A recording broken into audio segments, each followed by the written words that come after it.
সারা বিশ্বের সবচেয়ে বড় মুফাসসির, বর্তমান সময়ের যুবকদের হৃদয়ের স্পন্দন, তরুণদের আইডল ডক্টর মিজানুর রহমান আজহারি। আপনারা জানেন প্রায় 4.5 বছর যাবৎ তিনি দেশের বাইরে অবস্থান করতেছেন, দেশে ঢুকতে পারেন নাই, কিন্তু এখন বীরের বেশে তিনি বাংলাদেশে চলে এসেছেন। পড়েন আলহামদুলিল্লাহ। তিনি চট করে ঢোকা লাগে নাই, তিনি বীরের বেশে এসেছেন, ঠিক কিনা? আপনারা দেখেছেন বিগত বছরগুলোতে যারা এই কোরআনের হক কথাগুলো বলতে গিয়েছে তাদেরকে ধরে ধরে জেল জুলুমের শিকার করানো লেগেছে কি লেগে নাই? কথা বলেন। বিশ্বনবী সাল্লাল্লাহু আলাইহি ওয়াসাল্লাম হীরা গুহায় বিভিন্ন সময় তিনি ধ্যানমগ্ন থাকতেন, ইতিকাফ করতেন। বিশ্বনবী সাল্লাল্লাহু আলাইহি ওয়াসাল্লাম সব সময় তার জাতিদের হেদায়েতের কথা চিন্তা করতেন, কিভাবে এই গোমরা জাতিকে সঠিক পথে নিয়ে আসা যাবে, কিভাবে এই সমস্ত মানুষদেরকে সঠিক পথের দিশা দেওয়া যাবে। এই জন্য বিশ্বনবী সব সময় হীরা গুহায় ধ্যানমগ্ন থাকতেন। বিশ্বনবী সাল্লাল্লাহু কালিমাতুশ শুকর আদায় করছি, সকলে উচ্চ আওয়াজে পড়ছি আলহামদুলিল্লাহ। দরুদে সালাম পেশ করছি সর্বকালের সর্বযুগের সর্বশ্রেষ্ঠ মহামানব আমাদের সকলের প্রাণপ্রিয় নেতা মুহাম্মাদুর রাসূলুল্লাহ সাল্লাল্লাহু আলাইহি ওয়াসাল্লামের। সম্মানিত মুসল্লিন, মুত্তাকুন, মুমিনুন ভাইরা, আমরা রবিউল আউয়াল মাসের শুরু থেকে আজ পর্যন্ত প্রতিটা জুমায় নবীজি সাল্লাল্লাহু আলাইহি ওয়াসাল্লামের জন্ম থেকে শুরু করে যতটুকু পেরেছি আমরা কোরআন সুন্নাহের আলোকে বলা এবং শোনার চেষ্টা করেছি আলহামদুলিল্লাহ। আমরা শুনেছি নবীজি সাল্লাল্লাহু আলাইহি ওয়াসাল্লাম জন্মের পূর্বের অলৌকিক ঘটনা, জন্মের দিনের ঘটনা সহ নবীজি সাল্লাল্লাহু আলাইহি ওয়াসাল্লামের নাম কি কি রাখা হয়েছিল এবং নবীজিকে কারা কিভাবে লালন পালন করে বড় করে তুলতেছিলেন। আমরা শুনেছি নবীজি সাল্লাল্লাহু আলাইহি ওয়াসাল্লাম মাত্র 17 বছর বয়সে হিলফুল ফুদুল নামক শান্তি সংঘ গঠন করে সারা বিশ্বের সবার প্রথমে শান্তি সংঘ তিনি প্রতিষ্ঠা করে একটা অনন্য সুন্দর একটা উদাহরণ তিনি রেখে গিয়েছেন। সুবহানাল্লাহ। নবীজি সাল্লাল্লাহু আলাইহি ওয়াসাল্লাম 25 বছর বয়সে তিনি আম্মাজান খাদিজাতুল কুবরা রাদিয়াল্লাহু আনহা তাকে তিনি বিয়ে করেছিলেন। নবীজি সাল্লাল্লাহু আলাইহি ওয়াসাল্লামের বিয়ের ইতিহাস, বিয়ের ঘটনা আমরা শুনেছি। নবীজি সাল্লাল্লাহু আলাইহি ওয়াসাল্লাম কিভাবে তিনি নবুয়ত লাভ করেছিলেন, নবুয়ত লাভের ঘটনা কোরআন সুন্নাহের আলোকে আমরা আজকে জেনে নিব এবং নবুয়ত লাভের পরে দাওয়াতি কার্যক্রম তিনি কিভাবে করেছেন এবং দাওয়াত তিনি যখন দিতে গিয়েছেন কাফের বেঈমানের গোষ্ঠীরা আমার আপনার প্রাণপ্রিয় নবীজি সাল্লাল্লাহু আলাইহি ওয়াসাল্লামের দাওয়াতের ব্যাপারে কেমন প্রতিক্রিয়া দেখিয়েছিল সেই ব্যাপারে আমরা কোরআন সুন্নাহের আলোকে আজকে আমরা জেনে নেওয়ার চেষ্টা করব ইনশাআল্লাহ। নবীজি সাল্লাল্লাহু আলাইহি ওয়াসাল্লামের বয়স যখন 35 বছর, তিনি লক্ষ্য করে দেখলেন মক্কার মানুষেরা সামান্য বিষয় নিয়ে তারা যুদ্ধ বিগ্রহে পাগল পারা হয়ে যায়, যুদ্ধ বিগ্রহ তৈরি করে দেয়, শুরু করে দেয়। মানুষের মধ্যে কিভাবে অশান্তি তৈরি করা যায় তাদের একটাই মাত্র লক্ষ্য এবং উদ্দেশ্য ছিল এই গোমরা জাতিকে নবীজি সাল্লাল্লাহু আলাইহি ওয়াসাল্লাম বিভিন্ন রক্তক্ষয়ী যুদ্ধ থেকে কিভাবে বাঁচাবেন, কিভাবে রক্ষা করবেন, এটাই নিয়েই নবীজি সাল্লাল্লাহু আলাইহি ওয়াসাল্লাম সদা সর্বদা চিন্তা যুক্ত থাকতেন, পেরেশানি অবস্থায় থাকতেন, একাকী থাকতেন, নীরবতা পালন করতেন, সবসময় চিন্তা করতেন যে কিভাবে এই জাতিকে সকল প্রকারের জুলুম, অন্যায়, অত্যাচার, অবিচার করা থেকে হেফাজতে রাখা যায়, সঠিক পথ দেখানো যায়। আপনারা জানেন কাবা শরীফ যখন রিকনস্ট্রাকশনের কাজ চলে, নবীজি সাল্লাল্লাহু আলাইহি ওয়াসাল্লামের বংশসহ মক্কার বিভিন্ন বংশের লোকেরা সেই রিকনস্ট্রাকশনের কাজে, পুনরায় নির্মাণের কাজে অংশগ্রহণ করেছিলেন। এক একজন গোত্রের লোকেরা এক এক দেওয়াল নির্মাণ করতেছিলেন। সব কিছু শেষে যখন হাজারে আসওয়াদ স্থাপন করবেন, এটা নিয়েই একটা বিড়ম্বনা দেখা গেল। নবীজি সাল্লাল্লাহু আলাইহি ওয়াসাল্লাম তিনি লক্ষ্য করে দেখলেন যে একটা রক্তক্ষয়ী যুদ্ধের দিকে মানুষেরা এগিয়ে যাচ্ছে। কুরাইশ বংশের মানুষেরা বলে আমরা প্রতিস্থাপন করব। হাজারে আসওয়াদ স্থাপনের ব্যাপারে মুত্তালিবের মানুষেরা বলে না আমরা করব। বনি হাশেম সহ বিভিন্ন গোত্রের মানুষেরা, আব্দে মানাফ সহ বিভিন্ন গোত্রের নেতারা বলা বলি শুরু করলো যে না আমরা করব, আমরা এটার বেশি হকদার। তখন এমন একটা পরিস্থিতি তৈরি হলো যে তারা যুদ্ধ প্রায় লেগেই যাবে, রক্তক্ষয়ী যুদ্ধ বেঁধে যাবে। আবু উমাইয়া ইবনে মুগীরা মাখজুমি তিনি বললেন যে আগামীকালকে সর্বপ্রথম মসজিদে হারামে যিনি প্রবেশ করবেন তিনি এটার সুন্দর সুরাহা দিবেন, ফয়সালা দিবেন, সমাধান দিবেন। পরের দিনে তিনি লক্ষ্য করে দেখলেন যে বিশ্বনবী সাল্লাল্লাহু আলাইহি ওয়াসাল্লাম সর্বপ্রথম মসজিদে হারামে তিনি ঢুকতেছেন। আর এই দৃশ্য দেখে সবাই খুশি হয়ে বলতে শুরু করলেন এটা হচ্ছে আমাদের আলামিন, আমাদের বিশ্বস্ত একজন যুবক, সুতরাং আমাদের এই আলামিন যে সমাধান দিবে সেটাই আমরা মনে প্রাণে মেনে নিব। সুবহানাল্লাহ। নবীজি সাল্লাল্লাহু আলাইহি ওয়াসাল্লাম সকল গোত্রের নেতাদেরকে তিনি ডেকে আনলেন। ডেকে নেওয়ার পরে একটা চাদর বিছিয়ে দিলেন। চাদর বিছানোর পরে সেখানে নবীজি নিজের হাতে সেই হাজারে আসওয়াদ মাঝখানে রাখলেন। রাখার পরে সকল নেতাদেরকে লক্ষ্য করে বললেন যে আপনারা সবাই আপনাদের হাতগুলো এই চাদরের বিভিন্ন পার্শ্বে আপনারা লাগান, এবং সবাইকে নিয়ে তিনি বললেন যে আপনারা সামনে গিয়ে হাজারে আসওয়াদ জায়গা মতো আপনারা রেখে দিবেন, সামনের দিকে এগিয়ে আসেন। যখন এগিয়ে আসা হলো নবীজি সাল্লাল্লাহু আলাইহি ওয়াসাল্লাম সেই হাজারে আসওয়াদ নিজের হাতে তুলে প্রতিস্থাপন করে দিলেন। সুবহানাল্লাহ। সুন্দর একটা সমাধান চলে আসলো। নবীজি সাল্লাল্লাহু আলাইহি ওয়াসাল্লাম এইভাবে করেই বিচক্ষণতার পরিচয় দিলেন। নবীজি সাল্লাল্লাহু আলাইহি ওয়াসাল্লাম নবুয়ত লাভের পূর্বে মক্কার যত শ্রেণীর যত গোত্রের মানুষ ছিল সব মানুষ বিশ্বনবীকে আলামিন উপাধি দিয়েছিল। নবীজিকে সবাই মনে প্রাণে ভালোবাসত, বিশ্বাস করত। মক্কার মধ্যে বিশ্বনবীর মতো বিকল্প আর কেউ ছিল না। তার মতো এত সুন্দর আমানতদার, তার মতো এত বিশ্বস্ত আর দ্বিতীয় কেউ ছিল না। যেই নবীকে সবাই ভালোবাসত নবুয়ত লাভের পূর্বে সব শ্রেণীর মানুষ তাকে আলামিন উপাধি দিয়েছিল, সেই নবীকেই তিনি যখন নবুয়ত লাভ করলেন, নবুয়ত লাভের পরে মক্কার সব মানুষ কি আগে যেভাবে ভালোবাসতেন সেভাবে কি ভালোবাসতেন? কথা বলেন। যখন থেকে বিশ্বনবী একত্ববাদী মহান রবের ঘোষণা দেওয়া শুরু করলেন, লা ইলাহা ইল্লাল্লাহর দাওয়াত দেওয়া শুরু করলেন, তখন থেকেই কাফের বেঈমানের গোষ্ঠীর অন্তরের মধ্যে জ্বালা পড়া শুরু হয়ে গিয়েছিল, ঠিক কিনা? বিশ্বনবী সাল্লাল্লাহু আলাইহি ওয়াসাল্লাম নবুয়ত লাভের পূর্বে তিনি সব সময় পেরেশানি অবস্থায় থাকতেন যে এই গোমরা জাতিকে কিভাবে সঠিক পথ দেখানো যায়, সিরাতে মুস্তাকিমের পথ এই গোমরা জাতিকে কিভাবে দেখানো যায়। এই জন্যে নবীজি সেই কাবা থেকে প্রায় 6 কিলোমিটার দূরে হেরা গুহায় ধ্যানে মগ্ন থাকতেন। নবুয়ত লাভের পূর্বেও, কুরআন নাজিলের পূর্বেও আমরা অনেকেই এটা মনে করে থাকি যে ইকরা বিসমি রাব্বিকাল্লাযী খলাক, যে এই সূরার প্রথম 5 আয়াত সর্বপ্রথম ওহী হিসেবে নাজিল হয়েছে। এটা চরম পর্যায়ের একটা মিথ্যা কথা। কুরআন নাজিল শুরু হয়েছে সূরা আলাক দিয়ে, কিন্তু ওহী সর্বপ্রথম যেটা এসেছিল সেটা কুরআন নাজিলের এই ওহী না। সর্বপ্রথম আল্লাহ রাব্বুল আলামিনের প্রিয় হাবিবের অন্তরের মধ্যে তিনি যখন রাতে ঘুমিয়ে থাকতেন, প্রথম 6 মাস বিশ্বনবীকে ঘুমের অবস্থায় স্বপ্নের মাধ্যমে আল্লাহ রাব্বুল আলামিন বিভিন্নভাবে ওহী নাজিল করতেন। নবীজি সাল্লাল্লাহু আলাইহি ওয়াসাল্লাম তিনি যখন এই অবস্থা দেখতে পাচ্ছেন যে মক্কার মানুষেরা বিভ্রান্ত পথভ্রান্ত অবস্থায় রয়েছে, আল্লাহ রাব্বুল আলামিনকে বাদ দিয়ে বিভিন্নভাবে পূজা করতেছে, তখন নবীজি সাল্লাল্লাহু আলাইহি ওয়াসাল্লাম কাবা থেকে প্রায় 6 কিলোমিটার দূরে হেরা গুহায় তিনি ধ্যানে মগ্ন থাকতেন। আর সেই সময় খাবার তিনি নিয়ে যেতেন। মাঝে মধ্যে আম্মাজান খাদিজাতুল কুবরা রাদিয়াল্লাহু আনহা বিশ্বনবী সাল্লাল্লাহু আলাইহি ওয়াসাল্লামের কাছে সেই হেরা গুহায় অনেক কষ্ট করে নবীজির কাছে খাবার পানি নিয়ে যেতেন।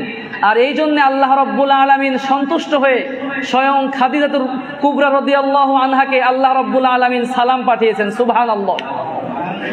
বিশ্বনবী সাল্লাল্লাহু আলাইহি ওয়াসাল্লাম হীরা গুহায় বিভিন্ন সময় তিনি ধ্যানমগ্ন থাকতেন, ইতিকাফ করতেন। বিশ্ব নবী সাল্লাল্লাহু আলাইহি ওয়াসাল্লাম সব সময় তার জাতিদের হেদায়েতের কথা চিন্তা করতেন, কিভাবে এই গোমরা জাতিকে সঠিক পথে নিয়ে আসা যাবে, কিভাবে এই সমস্ত মানুষদেরকে সঠিক পথের দিশা দেওয়া যাবে। এই জন্যে বিশ্বনবী সব সময় হীরা গুহায় ধ্যানমগ্ন থাকতেন। বিশ্বনবী সাল্লাল্লাহু আলাইহি ওয়াসাল্লাম একবার রমজান মাসের 27 রজনীতে লাইলাতুল কদরে তিনি ধ্যানে মগ্ন ছিলেন। এমতো অবস্থায় আল্লাহ রাব্বুল আলামিনের পক্ষ থেকে সর্বপ্রথম ওহী নিয়ে জিবরাইল আমিন বিশ্ব নবীর কাছে চলে আসলেন।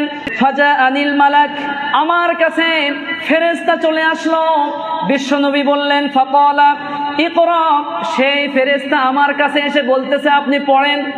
সর্বপ্রথম যে ওহী নাজিল হয়েছিল ইকরা, আপনাকে পড়তে হবে, পড়ালেখা করে আপনাকে মুসলমান হওয়া লাগবে। শুধুমাত্র ওই যে আমার বাবা মুসলমান, আমার দাদা মুসলমান, এই গরু খাওড়া মার্কা মুসলমান হইলে চলবে না। কথা বলেন না কেন? পড়ালেখা করে ইসলামকে জানে, ইসলামকে প্র্যাকটিস করে আপনাকে মুসলমান হওয়া লাগবে, ঠিক কিনা? নবীজি বলতেছেন সর্বপ্রথম আমার কাছে এসে বললেন ওগো আল্লাহর নবী ইকরা, আপনি পড়েন। বিশ্ব নবী বললেন ফাকুলতু মা আনা বিকারিন, আমি তো পড়তে জানি না। বিশ্ব নবী সাল্লাল্লাহু আলাইহি ওয়াসাল্লাম যখন এই কথা বললেন ফাআখাযানি ফাগাত্তানি হাত্তা বালাগা মিন্নিল জুহুদ, বিশ্ব নবী বলতেছেন আমি যখন বললাম পড়তে জানি না, তখন সেই জিবরাইল আমাকে এত জোরে চাপ দিয়ে ধরলেন, ভয় পেয়ে গেলাম। বিশ্বনবী সাল্লাল্লাহু আলাইহি ওয়াসাল্লাম বললেন সুম্মা আরসালানি, এরপরে আমাকে তিনি ছেড়ে দিলেন। ছেড়ে দেওয়ার পরে তিনি আবার বললেন ইকরা, আপনি পড়েন। বিশ্বনবী সাল্লাল্লাহু আলাইহি ওয়াসাল্লাম দ্বিতীয়বার বললেন মা আনা বিকারিন, আমি তো পড়তে জানি না। বিশ্বনবী সাল্লাল্লাহু আলাইহি ওয়াসাল্লাম যখন এই কথা বললেন, পুনরায় ফাআখাযানি ফাগাত্তানি সানিয়া হাত্তা বালাগা মিন্নিল জুহুদ, সেই জিবরাইল আমাকে আবার তিনি সুন্দর করে ধরে বসলেন, চাপ দিয়ে বসলেন, বুকের সঙ্গে আমাকে চাপ দিলেন। আমি আবার ভয় পেয়ে গেলাম। এরপরে আমাকে বললেন ফারসালানি, আমাকে ছেড়ে দিয়ে বললেন ইকরা, আপনি পড়েন। বিশ্বনবী বললেন মা আনা বিকারিন, আমি তো পড়তে জানি না। তখন আল্লাহ রাব্বুল আলামিনের সেই জিবরাইল বিশ্ব নবীকে বললেন ইকরা বিসমি রাব্বিকাল্লাযী খলাক খলাকাল ইনসানা মিন আলাক ইকরা ওয়া রাব্বুকাল আকরামুল্লাযী আল্লামা বিল কলম আল্লামাল ইনসানা মা লাম ইয়ালাম। সর্বপ্রথম কোরআনের এই 5টি আয়াত নাযিল হয়ে গেল বিশ্ব নবী সাল্লাল্লাহু আলাইহি ওয়াসাল্লামের উপর। এই 5টি আয়াত নাযিল হয়ে গেল। এরপরে বিশ্ব নবী সাল্লাল্লাহু আলাইহি ওয়াসাল্লাম সেই জায়গা থেকে হীরা গুহা থেকে তিনি ভয় পেয়ে তিনি চলে আসলেন। বিশ্ব নবী সাল্লাল্লাহু আলাইহি ওয়াসাল্লাম আম্মাজান খাদিজাতুল কুবরা রাদিয়াল্লাহু আনহার কাছে এসে বললেন ও আমার প্রাণের স্ত্রী খাদিজা, ইয়া খাদিজা লাকাদ খাশিতু আলাইয়া নাফসি, ওগো আমার প্রাণের স্ত্রী খাদিজা, আমি আমার জীবনের ব্যাপারে আশঙ্কা করছি, মনে হচ্ছে কেউ যেন এসে আমাকে মেরে ফেলবে, আমার তো ভয় লাগতেছে। এরপরে সেই হীরা গুহার মধ্যে যত যা কিছু ঘটনা ঘটেছিল ফাখবারাহাল খবর, সব ঘটনা তার স্ত্রীর কাছে তিনি সব কিছু বর্ণনা করলেন। এরপরে তিনি বললেন ও আমার খাদিজা জাম্মিলুনি জাম্মিলুনি, তুমি আমাকে কম্বল দিয়ে আচ্ছাদিত করে দাও, তুমি আমাকে কম্বল দিয়ে ঢেকে দাও, আমার বড় ভয় হচ্ছে কেউ যেন এসে আমাকে শেষ করে ফেলবে। তখন আম্মাজান খাদিজা তিনি সুন্দর একটা কথা বলেছিলেন, যেই কথাটা আল্লাহ রাব্বুল আলামিনের প্রিয় হাবিবের ভাষায় চলে এসেছে, বুখারীর বর্ণনায় এসেছে। বিশ্বনবী সাল্লাল্লাহু আলাইহি ওয়াসাল্লামের প্রাণের স্ত্রী খাদিজা তিনি তখন বললেন কাল্লা আবশির, কোশ্চিন কালেও নয়, বরং আপনি সুসংবাদ গ্রহণ করেন। আল্লাহ রাব্বুল আলামিন কোশ্চিন কালেও আপনাকে অপমান করতে পারেন না। তার কারণ হলো ফাওয়াল্লাহি লা ইউখজিকাল্লাহু আবাদা, ওগো আমার প্রাণের স্বামী, আল্লাহ রাব্বুল আলামিন কোশ্চিন কালেও আপনাকে লাঞ্ছিত করতে পারেন না। আল্লাহ পাক আপনাকে কখনোই অপমানিত করতে পারেন না। তার কারণ হলো আল্লাহি ইন্নাকা লাতাসিলুর রাহিমা, আল্লাহর কসম করে বলছি আপনি আত্মীয়তার বন্ধন রক্ষা করেন। এরপরে খাদিজা তিনি বললেন ওয়াতাসদুকুল হাদিস, সদা সর্বদা আপনি সত্য কথা বলেন।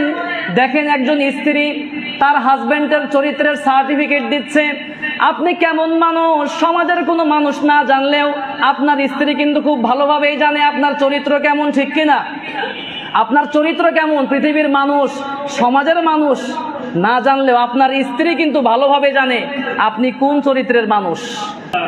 এই জন্য আমার ভাইয়েরা, আপনার স্ত্রীর সঙ্গে ভালো ব্যবহার করতে হবে, জুলুম করা যাবে না। বিশ্বনবী সাল্লাল্লাহু আলাইহি ওয়াসাল্লামের চরিত্রের সার্টিফিকেট দিয়ে খাদিজাতুল কুবরা বলতেছেন, প্রাণের স্বামী আমার, আপনার ক্ষতি আল্লাহ করবেন না, কসম আল্লাহর, কারণ আপনি আত্মীয়তার বন্ধন রক্ষা করেন আর আপনি সব সময় সদা সর্বদা সত্য কথা বলেন, তাহলে আপনাকে কেন আল্লাহ লাঞ্ছিত করবেন? আল্লাহ রাব্বুল আলামিনের সেই প্রিয় হাবিবের স্ত্রী খাদিজাতুল কুবরা রাদিয়াল্লাহু আনহা তিনি বললেন ওয়াতাসদুকুল হাদিস ওয়া তাহমিলুল কাল, আর আপনি অপরের বোঝা বহন করে দেন। নবীজি সাল্লাল্লাহু আলাইহি ওয়াসাল্লামকে আরো বলা হলো ওয়া তাকসিবুল মাদুম ওয়া তাকরিদ দাইফ, আর আপনি যে সমস্ত মানুষেরা সম্বলহীন তাদেরকে আপনি সম্বলের ব্যবস্থা করে দেন, উপার্জন আপনি করে দেন। আর যদি কোনো দয়ীফ আসে, কোনো মেহমান আসে, তাহলে আপনি তাদেরকে আপ্যায়ন করেন, তাদেরকে আপনি সম্মান করেন। ও আমার প্রাণের স্বামী বিশ্বনবী সাল্লাল্লাহু আলাইহি ওয়াসাল্লামকে আরো বলা হচ্ছে ওয়া তুইনু আলা নাওয়াইবিল হক, আর বিপদে পড়া মানুষদের সাহায্যে আপনি এগিয়ে আসেন। সুতরাং আপনার কোনো ক্ষতি হবে না, আপনি হতাশ হবেন না, আপনি ফ্রাস্ট্রেট হয়ে যাবেন না। সুতরাং আপনার কোনো ক্ষতি আল্লাহ করবেন না, আপনি স্বাভাবিক থাকেন, আপনি নবী হবেন, আপনি রাসূল হবেন, এতে কোনো সন্দেহ নাই। বিশ্বনবীর ভয় দূর হচ্ছে না। বিশ্বনবী সাল্লাল্লাহু আলাইহি ওয়াসাল্লামকে নিয়ে এবার খাদিজা তার চাচাতো ভাই ওরাকা ইবনে নাফিলের কাছে তিনি চলে গেলেন। ওরাকা ইবনে নাফিল তদানীন্তন সময়ে তাওরাত এবং ইনজিলের একজন পণ্ডিত ছিলেন, তিনি অন্ধ ব্যক্তি ছিলেন, খুব মুরব্বী একজন মানুষ ছিলেন। বিশ্বনবী সাল্লাল্লাহু আলাইহি ওয়াসাল্লামকে সেখানে উপস্থিত করার পরে সকল ঘটনা খুলে বলা হলো। সব ঘটনা খুলে বলার পরে বিশ্বনবীর স্ত্রীর সেই চাচতো ভাই ওরাকা ইবনে নাফিল তিনি বলতেছেন হাযান নামুস আল্লাযী মুসা আলাইহিস সালাম, এটা হচ্ছে ভয় পাওয়ার কিচ্ছু নাই, এটা হচ্ছে নামুস, এটা আল্লাহর পক্ষ থেকে একজন ফেরেশতা। সুতরাং নবী আপনি ভয় পায়েন না, আপনি নবী হবেন। আপনার কাছে যেই ফেরেশতা এসেছিল সেই ফেরেশতাই তো পূর্বে মুসা নবীর কাছে এসেছিল, আপনার ভয় পাওয়ার কোনো কারণ নাই। ওগো আল্লাহর নবী, ভয় পাবেন না। আপনার উপর যেই ওহী এসেছে এটা হচ্ছে ইতোপূর্বে মুসার কাছে এসেছিল, এই জিব্রাইল আপনার কাছে এসেছে এবং আপনার কাছে আরো বেশি করে আসবে, ধারাবাহিকভাবে চলতেই থাকবে। ভয় পাওয়ার কারণ নাই, ঘাবড়ানোর কারণ নাই, ফ্রাস্ট্রেট হয়ে যাবেন না। কিন্তু মনে রাখবেন, আপনি যখন দাওয়াতি কার্যক্রম শুরু করে দিবেন, মক্কার মানুষেরা যারা আপনাকে আলামিন উপাধি দিয়েছিল, যারা আপনাকে এত মহব্বত করে, এত ভালোবাসে, তারা আপনার শত্রুতে পরিণত হয়ে যাবে, তারা আপনাকে মক্কা থেকে বের করে দিবে। বিশ্বনবী সাল্লাল্লাহু আলাইহি ওয়াসাল্লাম এই কথা শোনার পরে তিনি অবাক হয়ে বললেন, এটা কিভাবে সম্ভব? মক্কার মানুষেরা আমাকে এত ভালোবাসে, এত মহব্বত করে, তারা আমাকে কিভাবে বের করে দিবে? তখন সেই ওরাকা ইবনে নাফিল বললেন, তিনি একজন খ্রিস্টান ধর্মের মানুষ ছিলেন, খ্রিস্ট ধর্ম প্র্যাকটিস করতেন। তিনি বললেন, শুধুমাত্র তুমি নয়, ইতোপূর্বে যত নবী এবং রসুলগণ দুনিয়াতে এসেছে, সকল নবী এবং রসুলগণ যখন দাওয়াতি কার্যক্রম শুরু করে দিয়েছে, যখন একত্ববাদী আল্লাহর দিকে মানুষকে ডাকা শুরু করে দিয়েছে, তখন তাদের এলাকার মানুষ, সমাজের মানুষ, তার বংশের মানুষেরা তাকে এলাকা থেকে বিতাড়িত করে দিয়েছে। এটা নতুন কোনো বিষয় নয়। ওরাকা ইবনে নাফিল বলতেছে, নবী আপনি আপসেট হবেন না, ফ্রাস্ট্রেট হয়ে যাবেন না, কারণ আপনি যেটা নিয়ে আশঙ্কা করতেছেন, আপনি অবাক হচ্ছেন যে আপনার মক্কার মানুষেরা যারা আপনাকে এত ভালোবাসে, তারা আপনাকে এই দাওয়াত দেওয়ার কারণে বের করে দিবে। অবাক হওয়ার কিচ্ছু নাই। আপনার পূর্বে যত নবী এবং রসুলগণ দুনিয়াতে এসেছে, সকল নবী এবং রসুলগণকেই তার এলাকা ছাড়তে হয়েছে, হিজরত করতে হয়েছে। মুসা আলাইহিস সালামকে মিশর থেকে বের করে দেওয়া হয়েছে, শুআইব আলাইহিস সালামকে মাদিয়ান থেকে বের করে দেওয়া হয়েছে, ইউসুফ আলাইহিস সালামকেও দেশ ছাড়া করা হয়েছে। সুতরাং এটা নতুন কিচ্ছু নয়, এটা আপনি দাওয়াত দিলে এমনটা হওয়ারই কথা। আপনারা দেখেছেন বিগত বছরগুলোতে যারা এই কোরআনের হক কথাগুলো বলতে গিয়েছে তাদেরকে ধরে ধরে জেল জুলুমের শিকার করানো লেগেছে কি লেগে নাই? কথা বলেন আমার ভাইয়েরা। সারা বিশ্বের সবচেয়ে বড় মুফাসসির, বর্তমান সময়ের যুবকদের হৃদয়ের স্পন্দন, তরুণদের আইডল ডক্টর মিজানুর রহমান আজহারি, আপনারা জানেন প্রায় 4.5 বছর যাবৎ তিনি দেশের বাইরে অবস্থান করতেছেন, দেশে ঢুকতে পারেন নাই, কিন্তু এখন বীরের বেশে তিনি বাংলাদেশে চলে এসেছেন। পড়েন আলহামদুলিল্লাহ। তিনি চট করে ঢোকা লাগে নাই, তিনি বীরের বেশে এসেছেন, ঠিক কিনা আমার ভাইয়েরা? এই জন্য সবসময় যে যদি আপনি কোরআনের পক্ষে থাকেন, কোরআনের পক্ষে আন্দোলন করেন, আপনাকে যতই বিতাড়িত করতে হোক না কেন, আপনাকে যতই জালেমরা জুলুম করুক না কেন, আপনার পপুলারিটি, আপনার জনপ্রিয়তা কমবে না, আপনার জনপ্রিয়তা অটোমেটিক্যালি বাড়িয়ে দিবেন কে? এই জন্য কোরআনের পক্ষে থাকতে সকলে রাজি আছেন তো ইনশাআল্লাহ? আল্লাহ পাক কবুল করুক, পড়েন আমিন। বিশ্বনবী সাল্লাল্লাহু আলাইহি ওয়াসাল্লামকে বলতেছেন, ওগো আল্লাহর নবী, আপনি ফ্রাস্ট্রেট হয়ে যাবেন না, হতাশাগ্রস্ত হবেন না। অতীতে যত নবী এসেছেন সকলকেই ঘর বাড়ি ছাড়া হওয়া লেগেছে, আপনাকেও হিজরত করা লাগবে। তখন সেই ওরাকা ইবনে নাওফেল তিনি আরো বললেন, ইয়া লাইতানি ফিহা জাযান, ইয়া লাইতানি আকুনু হাইয়ান হিনা ইখরিজুকা কওমুক। তিনি বললেন, বড় আফসোস, সেই সময় যদি আমি জীবিত থাকি, সেই সময় যদি আমি জীবিত থাকতাম আর যুবক থাকতাম, তাহলে অবশ্যই আপনাকে সাপোর্ট দিতাম, কাফের বেঈমানের কবল থেকে আপনাকে হেফাজত করতাম। এই কথা বলার কিছুদিন পরে ওরাকা ইবনে নাওফেলের মৃত্যু হয়ে যায়। বিশ্ব নবী সাল্লাল্লাহু আলাইহি ওয়াসাল্লাম তিনি নির্ভয়ে স্বাভাবিক অবস্থায় ফিরে আসলেন। এখান থেকে শিক্ষা হচ্ছে, আমার ভাইয়েরা, মা বোন যারা আমাকে শুনছেন, পুরুষ মানুষ কষ্ট করবে, এটাই স্বাভাবিক। পুরুষ মানুষ কষ্ট করবে, বিভিন্নভাবে আয় উপার্জন করবে, মাঝে মধ্যে অনেক সময় ফ্রাস্ট্রেট হয়ে যাওয়া লাগে, হতাশাগ্রস্ত হয়ে যাওয়া লাগে। কিন্তু এই সময় মা বোন যারা আছেন, অবশ্যই আপনাদের হাজবেন্ডকে আপনি পাশে থাকবেন, আপনি সাপোর্ট দিবেন, উৎসাহ দিবেন, ইন্সপায়ার করবেন। যেমন ভাবে বিশ্ব নবীকে তার স্ত্রী আম্মাজান খাদিজা ইন্সপায়ার করেছেন, উৎসাহিত করেছেন, সাহস জুগিয়েছেন, এইভাবে করে আপনাদেরকে দায়িত্ব কর্তব্য পালন করতে হবে। কিন্তু এখন দেখা যায় সারাটা দিন আমরা অফিস করার পরে, সারাটা দিন কষ্ট করার পরে যখন বাড়িতে যাই, এত রূঢ় ব্যবহার, এত খারাপ আচরণ আমাদের সঙ্গে করা হয়। এই সময় দেখা যায় মন মেজাজ তো এমনিতে সারাটা দিন বসের গালি শুনতে শুনতে মাথা নষ্ট। বাড়িতে যাওয়ার পরে যদি ওয়াইফ আপনাকে সেরকমভাবে হ্যারাসমেন্ট করে, মাথাকে ঠিক থাকার কথা? অনেক মানুষ ইসলামকে না জানার কারণে শুরু হয়ে যায় তৃতীয় বিশ্বযুদ্ধ, ঠিক কিনা আমার ভাইয়েরা? নবীজি সাল্লাল্লাহু আলাইহি ওয়াসাল্লামের জীবনী থেকে শিক্ষা গ্রহণ করুন আমার মা বোনেরা। খাদিজাতুল কুবরা রাদিয়াল্লাহু আনহা তিনি বিশ্ব নবীর জন্য এত পাগল ছিলেন, তার হাজবেন্ডের জন্য তিনি তার জীবনটা উৎসর্গ করে দিয়েছেন। সুবহানাল্লাহ। বিশ্বনবী সাল্লাল্লাহু আলাইহি ওয়াসাল্লামকে এত ভালোবেসেছেন, আর এই জন্য আল্লাহ পাক খুশি হয়ে খাদিজার জন্যও, আমি গত 2 জুমা আগেও বলেছি, আল্লাহ রাব্বুল আলামিন জান্নাতের 8টায় তার জন্য লিখে দিয়েছেন। সুবহানাল্লাহ। এই জন্য আমার ভাইয়েরা, সবসময় ইসলামকে প্র্যাকটিস করতে হবে। মা বোন যারা শুনছেন, হাজবেন্ডের খেদমতের মাধ্যমেই আল্লাহর সন্তুষ্টি আপনাকে অর্জন করে নেওয়া লাগবে। আল্লাহ পাক কবুল করুক, পড়েন আমিন। বিশ্বনবী সাল্লাল্লাহু আলাইহি ওয়াসাল্লাম তিনি যখন মক্কায় চলে আসলেন, দিন চলে যায়, রাত চলে যায়, ওহী আসা বন্ধ। তিনি হতাশাগ্রস্ত হয়ে গেলেন। তিনি মনে মনে ভাবলেন যে না জানি আমি কোন অপরাধ করে ফেলেছি, এই জন্য আমার আল্লাহ আমার প্রতি অসন্তুষ্ট হয়ে ওহী দেওয়া বন্ধ করে দিয়েছেন। তিনি ফ্রাস্ট্রেট হয়ে গেলেন, হতাশাগ্রস্ত হয়ে গেলেন। তিনি মাঝে মধ্যে পাহাড়ে উঠতেন, নিজেকে শেষ করে দিবেন। এমত অবস্থায় জিবরাইল আমিন জানিয়ে দিতেন যে, ও নবী, আপনি আপসেট হবেন না, ফ্রাস্ট্রেট হয়ে যাবেন না, আল্লাহ রাব্বুল আলামিন আপনাকে ওহীর বিরতি দিয়েছেন। সুবহানাল্লাহ। ওহী আসবে, ধারাবাহিকভাবে ওহী নাজিল হবে, আপনি একটু স্বাভাবিক থাকেন, আল্লাহ রাব্বুল আলামিন আপনাকে ভুলে যান নাই। সুবহানাল্লাহ। এই অবস্থা দেখে মক্কার কাফেররা বলা শুরু করলো, এই তো মুহাম্মাদের কাছে একটা শয়তান আসতো, সে আসা বন্ধ হয়ে গেছে, নাউজুবিল্লাহ। মুহাম্মাদের আল্লাহ মুহাম্মাদকে ভুলে গিয়েছে, নাউজুবিল্লাহ। এইভাবে কত উল্টা পাল্টা কথা বলতেছিল। বিশ্বনবী সাল্লাল্লাহু আলাইহি ওয়াসাল্লামকে নিয়ে বিভিন্নভাবে মক্কার কাফের মুশরিকরা বিভিন্ন কথাবার্তা বলে নবীজিকে আরো উত্তেজিত করত, নবীজির মন মানসিকতা আরো নষ্ট হয়ে যেত।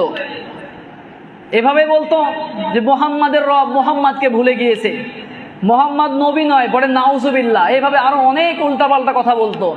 নবীজি আরো বেশি ফ্রাস্ট্রেট হয়ে যেতেন, হতাশাগ্রস্ত হয়ে যেতেন। একদিন মক্কার কাফেররা সবাই মিলে নিয়ত করলো, নেতৃগোষ্ঠীয় যারা আছে, নেতৃস্থানীয় যারা আছে, তারা নিয়ত করে বসলো যে মুহাম্মাদকে যে কোনো ভাবে হোক আটকাতে হবে। যখন ওহী বন্ধ ছিল তখনকার ঘটনা, নবীজি সাল্লাল্লাহু আলাইহি ওয়াসাল্লামকে যে কোনো ভাবে হোক আটকিয়ে দেওয়া লাগবে। কি করে তাকে আটকানো যায়, কি এমন প্রশ্ন করলে তাকে আটকানো যায়? তখন তারা চিন্তা করলো, যদি আমরা মক্কা থেকে দু একজন মানুষ মদিনায় পাঠাতে পারি, কারণ মদিনার মধ্যে ওই সময় ইহুদিদের বড় বড় পণ্ডিত, শিক্ষিত পণ্ডিত অবস্থান করতেছিল। তখন মক্কা থেকে মক্কার কাফেররা দুইজন ব্যক্তিকে মদিনায় পাঠিয়ে দিল, যারা সেখানে গিয়ে জানবে যে কি কি প্রশ্ন করলে নবীজিকে আটকানো যায়। নাউজুবিল্লাহ বলবেন না? নবীজি সাল্লাল্লাহু আলাইহি ওয়াসাল্লামের কাছে আসার পূর্বে 3টি প্রশ্ন তারা জেনে আসলো।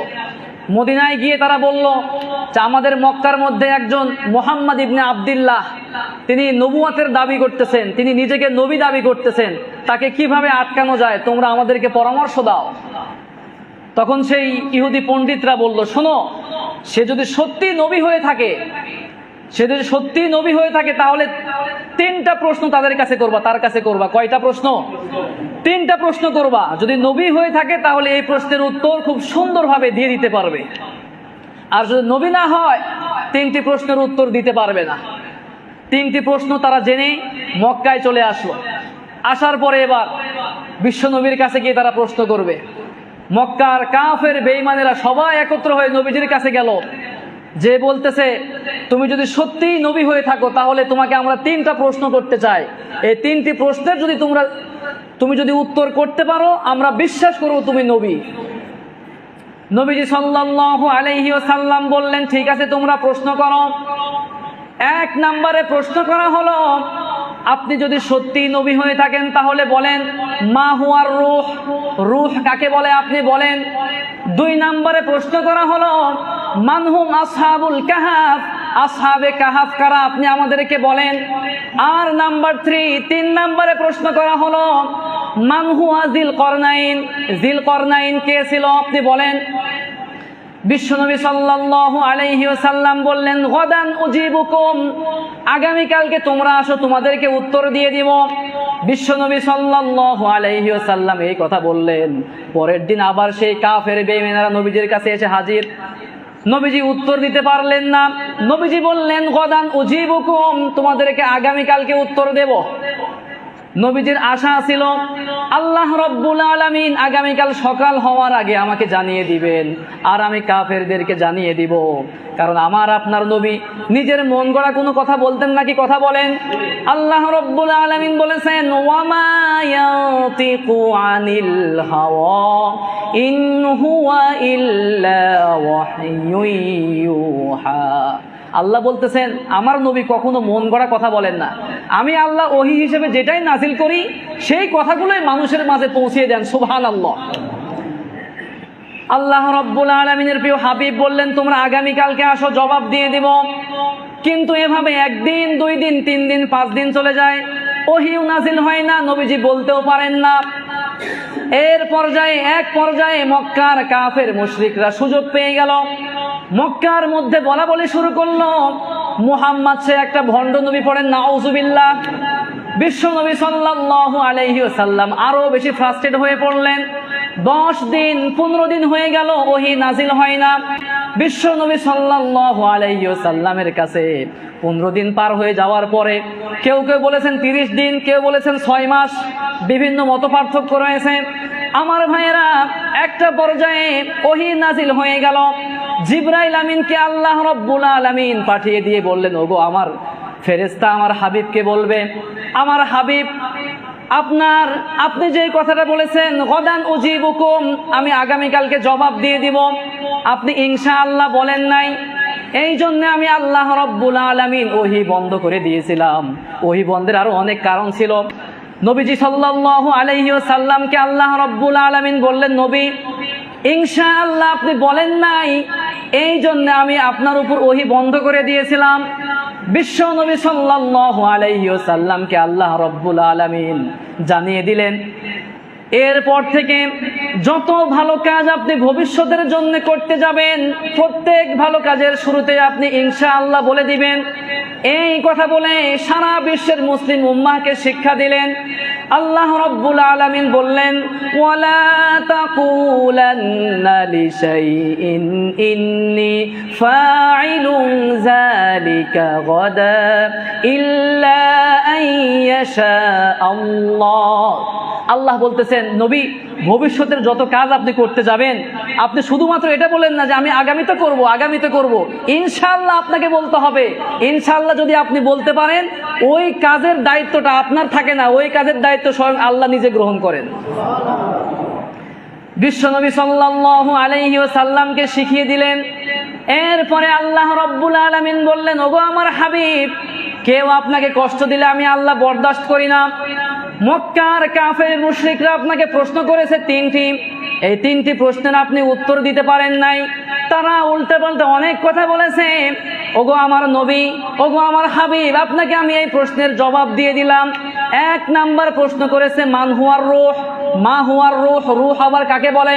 আল্লাহ রাব্বুল আলামিন বললেন, ওগো আমার নবী আপনি মুশরিকদের জানিয়ে দেন, ইয়াসআলুনাকা আনির রূহ কুলির রূহু মিন আমরি রাব্বি ওয়া মা উতিতুম মিনাল ইলমি ইল্লা কলিলা। আল্লাহ রাব্বুল আলামিন বললেন, ও নবী মক্কার কাফের মুশরিকদেরকে আপনি ডেকে জানিয়ে দেন রূহ জিনিসটা কি। এরপরে আল্লাহ রাব্বুল আলামিন বললেন, ওগো আমার নবী আপনাকে প্রশ্ন করেছিল আসহাবে কাহাফ কি, আমি আল্লাহ রাব্বুল আলামিন জানিয়ে দিলাম আসহাবে কাহাফ হচ্ছে আম হাসিবতা আন্না আসহাবাল কাহফি ওয়ার রাকিম কানু মিন আয়াতিনা আজাবা। আল্লাহ রাব্বুল আলামিন এই প্রশ্নের উত্তর জানিয়ে দিলেন। আর নাম্বার 3, 3 নম্বরে বললেন, ওগো আমার হাবিব আপনাকে প্রশ্ন করা হয়েছিল মান হুয়া যুলকরনাইন, যুলকরনাইন আবার কে? আমি আল্লাহ রাব্বুল আলামিন আপনাকে জানিয়ে দিলাম যুলকরনাইন হচ্ছে এমন একজন বাদশা যে গোটা বিশ্বকে শাসন করেছে। সুবহানাল্লাহ।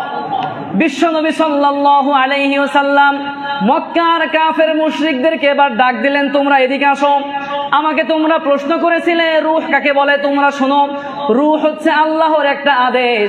আল্লাহ রাব্বুল আলামিনের আদেশে একজন মানুষের শরীরের মধ্যে ঢুকে যায়, আবার সেই শরীর থেকে বের হয়ে যায়। স্বাভাবিকভাবে আমরা যখন মায়ের গর্ভে ছিলাম আমাদের শরীরের মধ্যে রূহ দিয়েছেন কে? আবার হঠাৎ করে কোনো এক সময় আমাদের মৃত্যুর সময় চলে আসবে, আমাদের শরীর থেকে রূহটাকে বের করে নেবেন কে? এই রূহকে আমরা কখনো দেখেছি নাকি? কথা বলেন। এই রূহটা দেখাও যায় না, ছোঁয়াও যায় না, কোনো কিছুই করা যায় না। মক্কার মুশরিকরা অবাক হয়ে গেল। এবার নবীজি বললেন, 2 নম্বরে তোমরা প্রশ্ন করেছিলে আসহাবে কাহাফ আবার এরা কারা?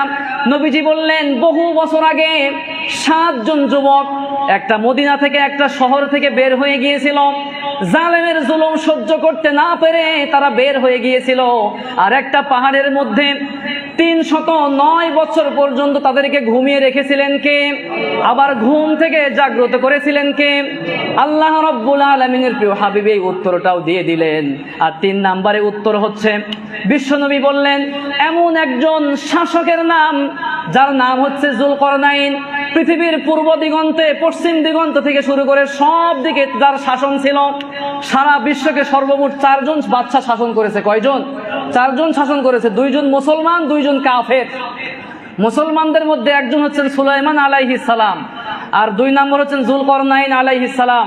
আর কাফেরদের মধ্যে একজন হচ্ছেন নমরুদ, কুখ্যাত কাফের। আর 2 নম্বর বখতে নসর, এই 4 জন গোটা বিশ্বকে শাসন করেছে।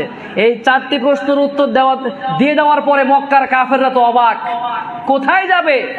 নবীজির নবুয়তকে তারা স্বীকার করে নেওয়া ছাড়া কোনো উপায় আছে? কথা বলেন। তারা জানতো বিশ্ব নবী আসলেই নবী, এত কিছু জানার পরেও তারা নবীকে নবী হিসাবে স্বীকৃতি দেয় নাই। আমার ভাইয়েরা, বিশ্বনবী সাল্লাল্লাহু আলাইহি ওয়াসাল্লাম মাত্র নবুয়ত প্রাপ্ত হলেন। নবুয়ত প্রাপ্ত হওয়ার পরেই নবীজির উপর বিভিন্নভাবে পরীক্ষা আসা শুরু হয়ে গেছে। নবীজি সাল্লাল্লাহু আলাইহি ওয়াসাল্লামের উপর ওহী আসা বন্ধ।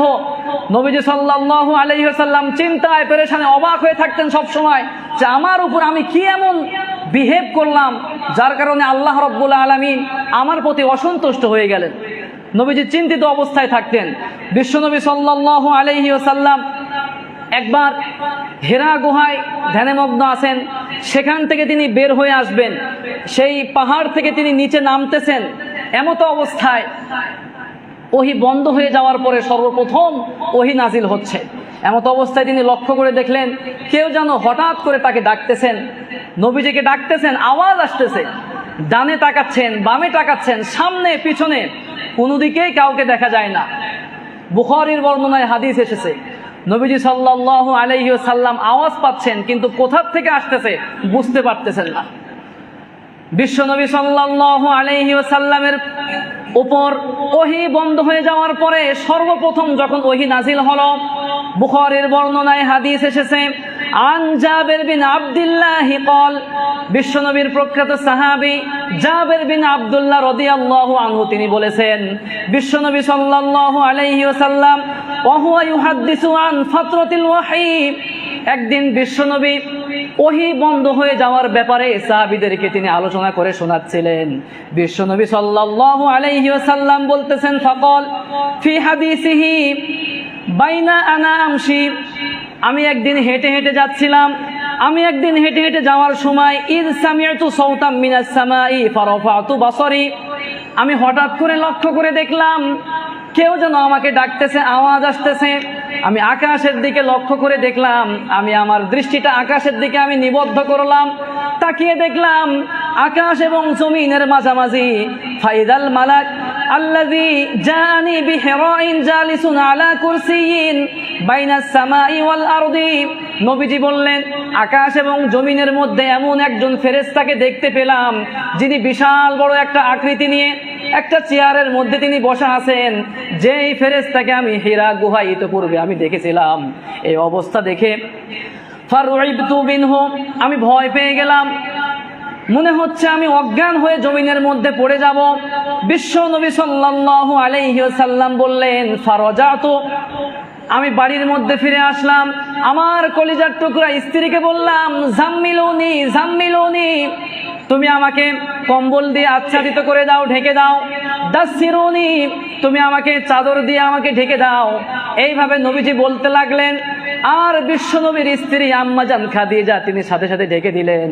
বিশ্বনবী বললেন আমি আবার ভয় পেয়ে গেছি, আমার কাছে মনে হচ্ছে আমার জীবনটা কেউ নাশ করার জন্য এসেছে। আমি আবার সেই নামুসকে দেখতে পেয়েছি আকাশ এবং জমিনের মাঝামাঝি অবস্থায় বিশাল বড় একটা চেয়ারের মধ্যে তিনি বসা অবস্থায় আছেন। বিশ্বনবী সাল্লাল্লাহু আলাইহি ওয়াসাল্লাম যখন কম্বলের মধ্যে তিনি আচ্ছাদিত অবস্থায় আবৃত অবস্থায় ছিলেন, আল্লাহ রাব্বুল আলামিন দেরি করলেন না, আয়াত নাজিল করে জানিয়ে দিলেন ইয়া আইয়ুহাল মুদ্দাসসির কুম ফাআনজির ওয়া রাব্বাকা ফাকাব্বির ওয়া সিয়াবাকা ফাতাহহির ওয়াররুজজ ফাহজুর। আল্লাহ রাব্বুল আলামিন জানিয়ে দিলেন ইয়া আইয়ুহাল মুদ্দাসসির, ওহে আমার নবী, ওহে কম্বলে আচ্ছাদিত, চাদরে আচ্ছাদিত, আপনি উঠে যান, কুম আপনি দাঁড়িয়ে যান, ফাআনজির মানুষদেরকে সতর্ক করেন। এখন আর ঘুমানোর সুযোগ নাই, এখন আর কম্বলের ভিতরে থাকার সুযোগ আপনার নাই। আপনি এতদিন লম্বা একটা বিরতি পেয়েছেন, আপনি এবার দাঁড়িয়ে যান। সমাজ সংস্কার করা লাগবে, রাষ্ট্র সংস্কার করা লাগবে, গোটা বিশ্বের মানুষদেরকে কোরআনের দাওয়াত দেওয়া লাগবে। এখন আর ঘুমানোর সুযোগ নাই। নবীজি সাল্লাল্লাহু আলাইহি ওয়াসাল্লাম দাঁড়িয়ে গেলেন। এরপরে আল্লাহ রাব্বুল আলামিন বললেন ওয়ারাব্বাকা ফাকাব্বির, আপনার রবের বড়ত্বের ঘোষণা করেন সুবহানাল্লাহ। আল্লাহ রাব্বুল আলামিন বললেন ওয়াসিয়াবাকা ফাতাহির, আপনি আপনার যেই সিয়াব রয়েছে, কাপড় রয়েছে, পোশাক রয়েছে পবিত্র করেন। ওর রুজসা ফাহজুর, এবং শিরিক থেকে নিজেকে আপনি এড়িয়ে চলেন। সুবহানাল্লাহ। আল্লাহ রাব্বুল আলামিন নবীজিকে বলার মাধ্যমে গোটা বিশ্বের মানুষদেরকে শিক্ষা দিলেন। সুবহানাল্লাহ। বিশ্বনবী সাল্লাল্লাহু আলাইহি সাল্লাম ওই যে দাঁড়ালেন, আর কখনো মৃত্যুর আগে বসেন নাই। সমাজ সংস্কারের কাজে তিনি লেগে গেলেন। বিশ্বনবী সাল্লাল্লাহু আলাইহি সাল্লামের উপর ওহী নাজিলের 7টি মেথড ছিল, 7টি সিস্টেম, 7টি পদ্ধতি ছিল। বিশ্বনবী সাল্লাল্লাহু আলাইহি সাল্লামের যে উপর যে ওহী নাজিল হতো, কয়টি পদ্ধতি ছিল? 7টি পদ্ধতি ছিল। নাম্বার 1, 1 নাম্বার হচ্ছে আর রুইয়া আস-সাদিকা, সত্য স্বপ্নের মাধ্যমে আল্লাহ রাব্বুল আলামিন বিশ্বনবীর উপর ওহী নাজিল করতেন। আমার আপনার স্বপ্নের মতো নবীদের স্বপ্ন ছিল নাকি? নবীরা রাতের বেলা যে স্বপ্ন দেখতেন সকালবেলা হলে বাস্তবায়ন হয়ে যেত। নবীজি সাল্লাল্লাহু আলাইহি ওয়াসাল্লাম বললেন, আমি কুরআন নাজিলের পূর্বেও, নবুয়ত লাভের পূর্বেও মক্কার একটা পাথর আমাকে সালাম দিত। নবীজি সাল্লাল্লাহু আলাইহি ওয়াসাল্লাম বলেছেন, মক্কার একটা পাথর যাকে আমি খুব ভালোভাবে চিনি, সে আমাকে সালাম দিত, আর আমি তার সালামের জবাবটা পর্যন্ত দিয়ে দিয়েছিলাম। সুবহানাল্লাহ। মুসলিম শরীফের বর্ণনায় এসেছে, বিশ্বনবী সাল্লাল্লাহু আলাইহি ওয়াসাল্লাম বলেছেন, ইন্নী লা আরিফু হাজারান বিমাক্কা, মক্কার একটা পাথরকে আমি খুব ভালোভাবে চিনতাম।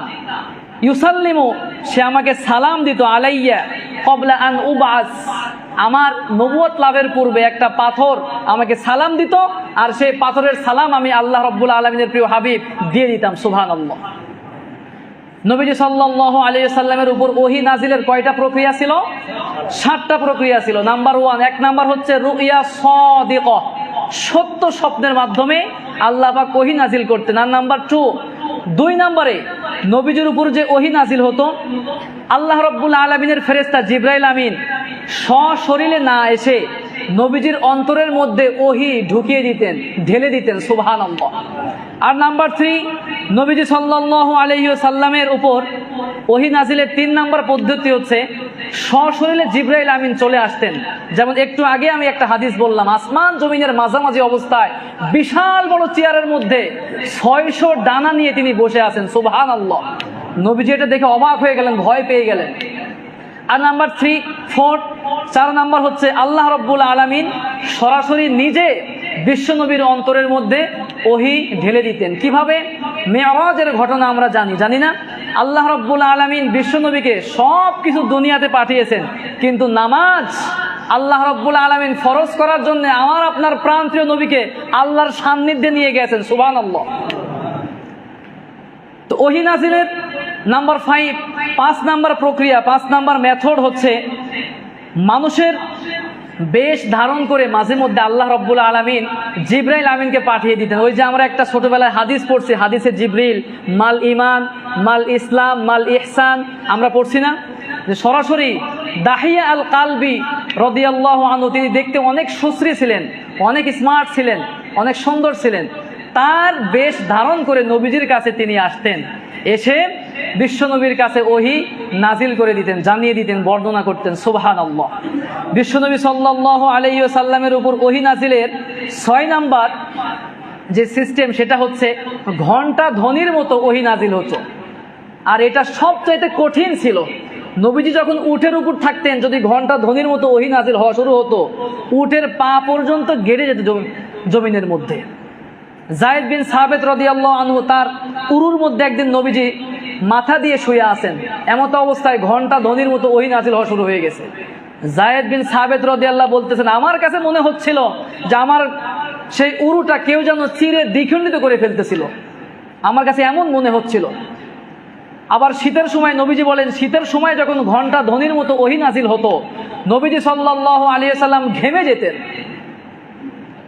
আর নাম্বার 7 নাম্বার হচ্ছে ওহী নাজিলের যে পদ্ধতি, ফেরেশতাদের মাধ্যম ছাড়া সরাসরি আল্লাহ রাব্বুল আলামিন বিশ্বনবীর অন্তরের মধ্যে ওহী ঢেলে দিতেন। সুবহানাল্লাহ। এই 7টি প্রক্রিয়ায় নবীজির উপর ওহী নাজিল হতো। আমার ভাইয়েরা, সময় শেষ হয়ে গেছে, আমরা ধারাবাহিকভাবে নবীজির জীবনী যেহেতু শুরু হয়েছে, আমরা একদম মৃত্যু পর্যন্ত আমরা ধারাবাহিকভাবে শুনবো ইনশাআল্লাহ।